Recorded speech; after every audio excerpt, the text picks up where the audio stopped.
नाशिक मुंबई महामार्गावर नवीन कसारा घाटातील बलगर पॉइंट जवळ दूध टँकरला अपघात झाला.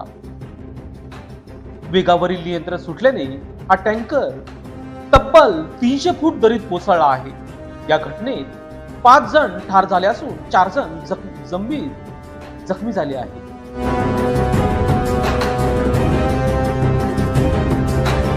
रूट पेट्रोलिंग टीम, आपत्ती व्यवस्थापन टीम आणि महामार्ग पोलिसांनी माहिती समजता त्यांनी घटनास्थळी धाव घेऊन मदत कार्य सुरू केले. दरम्यान पावसामुळे मदत कार्यात अडथळा येत होता. हायवे पोलीस आणि NHAI चे समीर चौधरी, सुरेश आव्हाड, सचिन फडांगे, शिवा कातरे, देवीदास मसने, संदीप मजने